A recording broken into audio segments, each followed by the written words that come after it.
Hi everyone, ಇವತ್ತು ನೀರು ದೋಸೆ ಚಟ್ನಿ ಅಮ್ಮನ ಕೈ ರುಚಿ ತೋರಿಸ್ತೀನಿ ನೋಡಿ. 2 ಅವರ್ಗಿಂತ ಮುಂಚೆ ಈ ಕೆಂಪು ಅಕ್ಕಿನ ಅಮ್ಮ ತೊಳೆದಿಟ್ಕೊಂಡು ನೆನೆಸಿಟ್ಕೊಂಡಿದ್ದಾರೆ. ಈ ಥರ ಗ್ರೈಂಡು ಸ್ಮೂತ್ ಪೇಸ್ಟು. ಅದಕ್ಕೆ ಅರ್ಧ ಹೋಳಷ್ಟು ತೆಂಗಿನಕಾಯಿನೂ ಹಾಕ್ತಾಯಿದ್ದಾರೆ.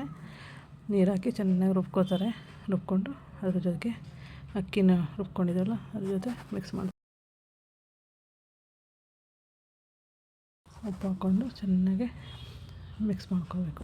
ತೆಂಗಿನಕಾಯಿ ರುಬ್ಕೊಂಡಿದ್ದು ಮತ್ತು ಅಕ್ಕಿ ನೆನೆಸಿದ್ವಲ್ಲ 2 ಅವರು ನೋಡಿ. ಈ ಕನ್ಸಿಸ್ಟೆನ್ಸಿಲಿ ಇದ್ರೆ ನೀರು ದೋಸೆ ಸೂಪರಾಗಿ ಬರುತ್ತೆ.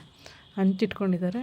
ಹಂಚನ್ನು ಚೆನ್ನಾಗಿ ಕಾಯಿದ್ಮೇಲೆ ಒಂದು ಬಟ್ಲಲ್ಲಿ ಈ ಥರ ನೀರು ದೋಸೆಗೆ ಅಂತಲೇ ಹಂಚು ಮುಚ್ಚಿಟ್ರು. ಈಗ ಅದನ್ನು ತೆಗಿತಾ ಇದ್ದಾರೆ ನೋಡಿ. ನೀಟಾಗಿ ಬರುತ್ತೆ. ಫಸ್ಟ್ 2 ಸ್ವಲ್ಪ ಇದಾಗ್ತವೆ, ಆಮೇಲೆ ತುಂಬ ನೀಟಾಗಿ ಬರುತ್ತೆ ಕಬ್ಬಿಣದ ಹಂಚಿನಲ್ಲಿ ನೋಡಿ. ಈ ಥರ ತೆಗೆದು ಬಳಸ್ತಾ ಇದ್ದಾರೆ. ಈಗ ಅಲ್ಲೇ ಮಾಡಿ ಇಟ್ಕೊಂಡಿದ್ರು ಒಂದು ಸ್ವಲ್ಪ. ಈಗ ಇದನ್ನು ನೋಡಿ, ಈ ಥರ ಕಾಯಿ ಚಟ್ನಿ ಮತ್ತು ಸಾಂಬಾರು ಜೊತೆ ಸವರು ತುಂಬ ಚೆನ್ನಾಗಿರುತ್ತೆ. ಕಾಯಿ ಚಟ್ನಿ ನೋಡಿ ಯಾವ ಥರ ಮಾಡ್ಕೊಂಡಿದ್ದಾರೆ ಅಂತ. ಇದಕ್ಕೆ ತೆಂಗಿನಕಾಯಿ, ಕಡಲೆಬೀಜ, ಕಡಲೆಬೇಳೆ, ಕರಿಬೇವು ಸೊಪ್ಪು, ಹಸಿಮೆಣಸಿನ್ಕಾಯಿ, ಕೊತ್ತಂಬರಿ, ಪುದೀನ, ಮೆಣಸಿನ್ಕಾಯಿನೂ ಹಾಕ್ಕೊಂಡಿದ್ದಾರೆ.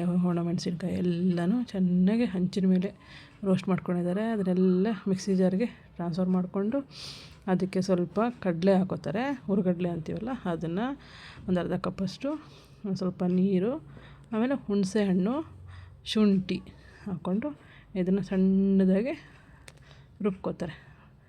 ತುಂಬ ಟೇಸ್ಟಿಯಾಗಿರುತ್ತೆ. ರುಚಿಗೆ ತಕ್ಕಷ್ಟು ಉಪ್ಪು ಹಾಕ್ಕೋಬೇಕು ನೋಡಿ. ಚೆನ್ನಾಗಿ ರುಬ್ಕೊತಾರೆ. ಇದನ್ನು ಒಂದು ಬಟ್ಲಿಗೆ ಹಾಕ್ಕೊಂಡು ಸರ್ವ್ ಮಾಡಿಕೊಟ್ಟಿದ್ರು. ಸೂಪರಾಗಿತ್ತು. ನಾನಂತೂ ಎಂಜಾಯ್ ಮಾಡಿದೆ. ನೀವು ಟ್ರೈ ಮಾಡಿ. Thank you.